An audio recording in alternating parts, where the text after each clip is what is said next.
If you and a narcissist are truly meant to cross paths, it will not feel peaceful. It will feel like psychological warfare disguised as destiny.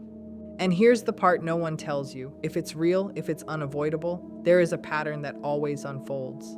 And once you see it, you can never unsee it. Think back for a second. The beginning didn't feel normal, did it? It felt precise, timed, like something clicked too fast, too deeply, too intensely to be random. That wasn't just attraction, that was psychological alignment. Because when this kind of connection happens, it doesn't start slow. It starts with immersion. Attention feels amplified, presence feels magnetic. And without realizing it, you're not just engaging, you're adapting. But here's where the shift begins. What feels like connection starts revealing something else. Subtle control, emotional calibration, moments where your reactions are being studied, not shared. And if you're paying attention, you'll notice something critical. The more aware you become, the more unstable the dynamic gets. If this is starting to make sense, if you felt this pattern in your own life, then pause for a second and subscribe, because understanding this dynamic isn't just interesting, it's how you take your power back. Intensity at the beginning of this kind of connection doesn't feel gradual or ordinary. It feels immediate, precise, and almost engineered. There's no slow build, no cautious exploration. Instead, there's a rapid sense of familiarity, as if the interaction skips natural stages and goes straight to depth. Conversations feel unusually engaging, eye contact feels prolonged, and even silence carries weight. This creates the impression that something rare is happening, something that must have meaning because of how quickly it takes hold. What's actually happening beneath the surface is a psychological acceleration. The mind interprets intensity as significance, so the faster and stronger the emotional response, the more important the connection seems. Attention becomes focused, almost narrowed, and small signals, tone shifts, pauses, expressions start to carry exaggerated importance. You begin to notice details you normally wouldn't, and that heightened awareness pulls you further in. At the same time, the dynamic subtly conditions you. When someone gives strong attention early on, your brain starts associating that intensity with value. You begin adjusting without realizing it, responding quicker, thinking more about what to say, becoming more invested in maintaining that same level of engagement. The connection starts to feel like something you don't want to lose, even though it hasn't had time to develop naturally. This is where the illusion forms. The intensity mimics compatibility, but it's actually momentum. It feels like alignment, but it's often synchronization driven by one side setting the pace. Because everything is happening so quickly, there's little time to question it. Instead of evaluating the connection, you experience it. And that experience creates a kind of imprint. It sets a baseline for what the interaction is supposed to feel like, making anything less seem like a loss. The initial intensity doesn't just start the connection, it defines it, shaping expectations and influencing how both people respond moving forward. The control versus awareness cycle begins so subtly that it rarely registers as control at first. It shows up as influence, small suggestions, slight redirections, moments where your choices seem guided rather than forced. The other person studies patterns, how you respond to praise, how you react to silence, what triggers insecurity, what earns your attention. None of this feels aggressive. In fact, it often feels like attentiveness, like someone who understands you quickly and deeply. Control in this dynamic isn't about dominance in an obvious sense. It's about shaping the environment so your reactions become predictable. If attention is given, it's given in a way that reinforces certain behaviors. If it's withdrawn, it creates a gap that pulls you back in. Over time, your emotional state starts to align with their actions. You feel good when they engage, uncertain when they don't, and without realizing it, your internal stability begins depending on external cues. Awareness, on the other hand, doesn't arrive all at once. It builds through inconsistency. You start noticing patterns that don't match the initial intensity. Moments that feel calculated rather than natural. Reactions that seem designed to provoke rather than connect. At first, these observations are easy to dismiss because they conflict with the strong impression formed at the beginning, but repetition makes them harder to ignore. As awareness increases, something shifts internally.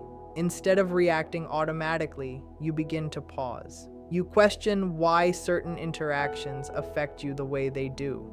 You recognize that what once felt spontaneous now feels structured. This creates friction in the dynamic because control depends on unconscious participation. The more conscious you become, the less effective those patterns are. This is where the cycle tightens.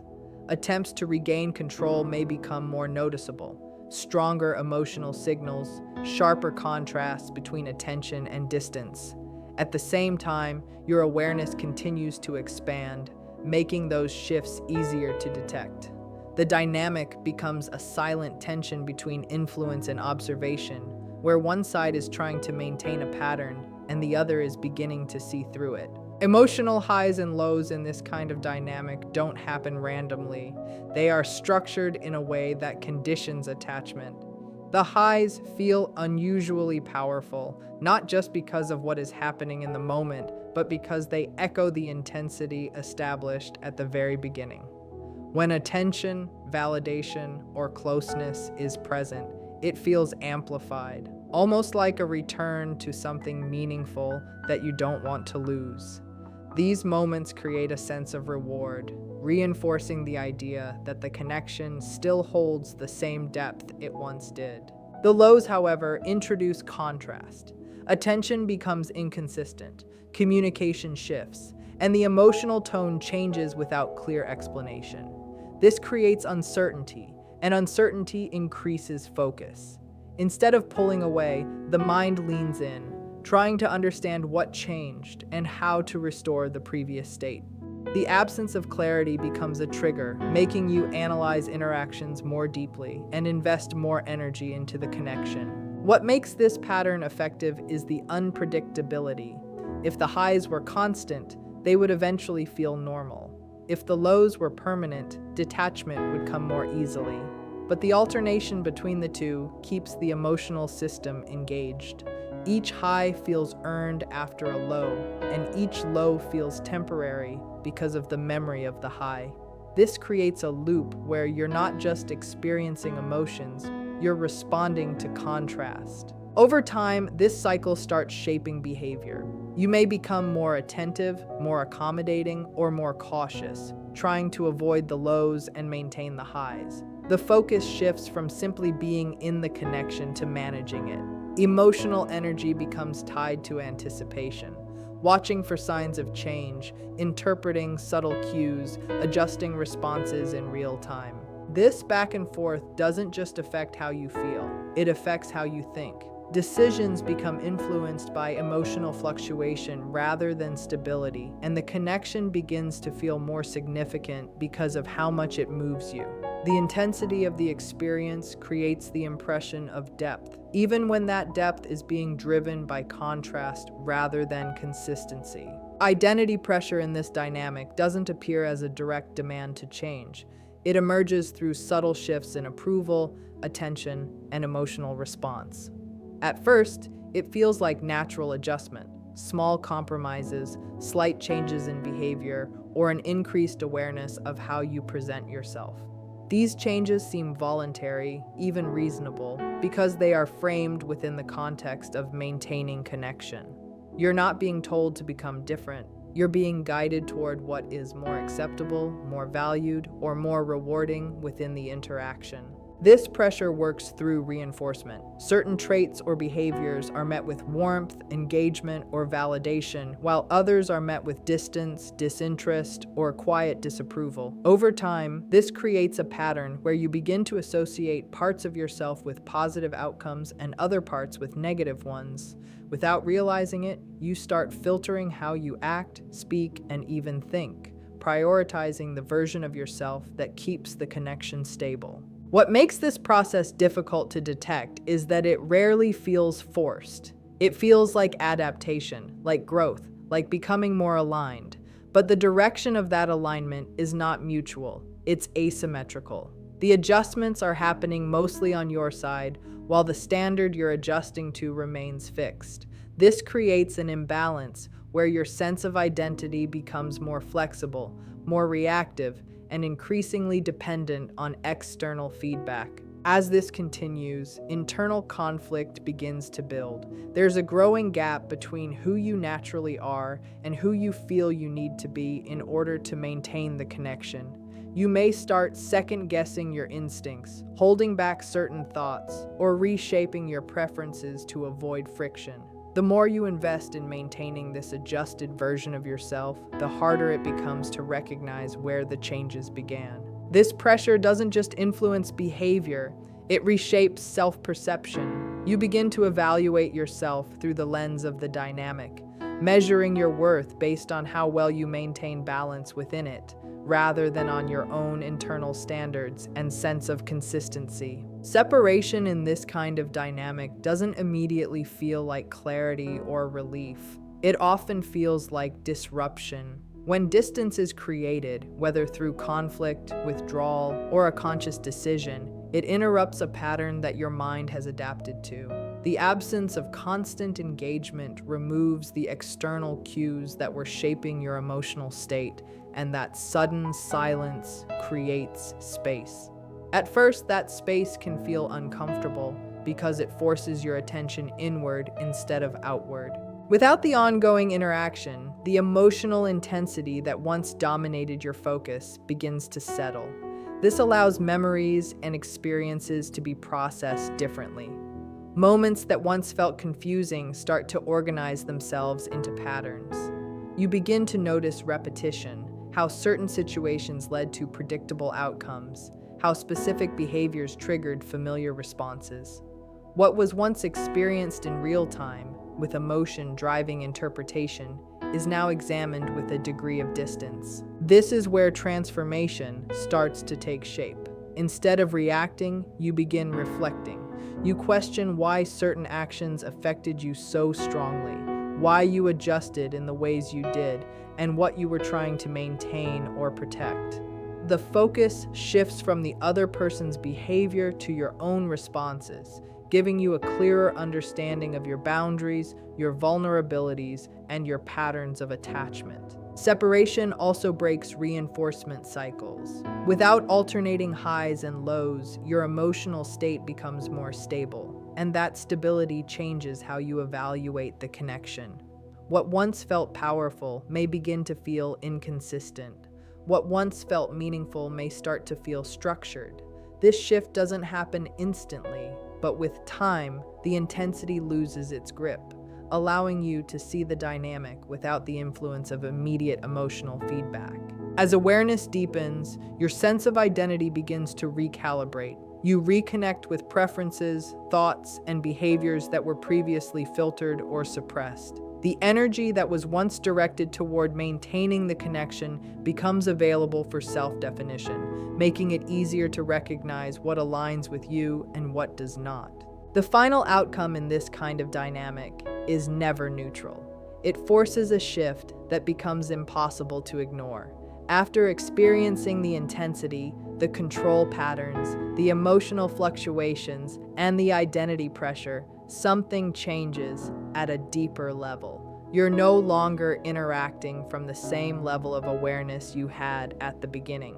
Whether you realize it immediately or gradually, your perception of the connection and of yourself within it has been altered.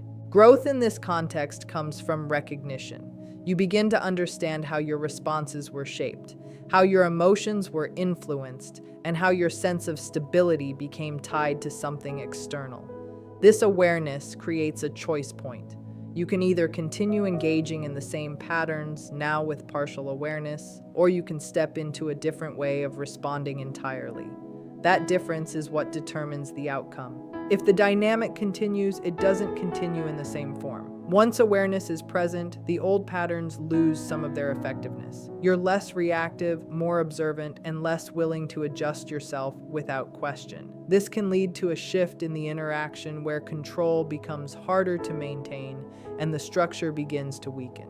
In rare cases, this forces a rebalancing, where the connection becomes less about influence and more about mutual boundaries. More often, the awareness leads to separation, not necessarily because of a dramatic ending, but because the dynamic no longer functions the way it once did. What kept it going was unconscious participation, and once that is gone, the foundation changes. You begin to prioritize consistency over intensity, clarity over confusion, and self-alignment over external validation. This is where the real transformation becomes visible. You start making decisions that reflect stability rather than emotional pull. You recognize early signs of similar patterns in future interactions, and instead of being drawn in, you maintain distance or respond differently. The experience reshapes your internal standards, making it difficult to return to a version of yourself that once accepted uncertainty as depth. So in the end, what feels like destiny is often a turning point disguised as connection. It enters your life with intensity, holds your attention through contrast, and challenges your identity through pressure. But its real purpose is revealed in what it leaves behind: awareness. Because once you see the patterns, once you recognize how your emotions were shaped and your responses were guided, you can't go back to not knowing. The same dynamics that once pulled you in no longer have the same effect. And that's the shift that changes everything. You stop chasing intensity and start valuing consistency. You stop reacting automatically and start choosing deliberately. You stop adapting to maintain connection and start maintaining yourself within it.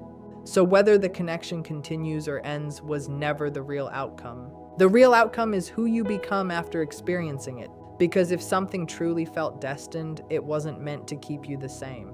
It was meant to make you aware enough to never lose control of yourself again.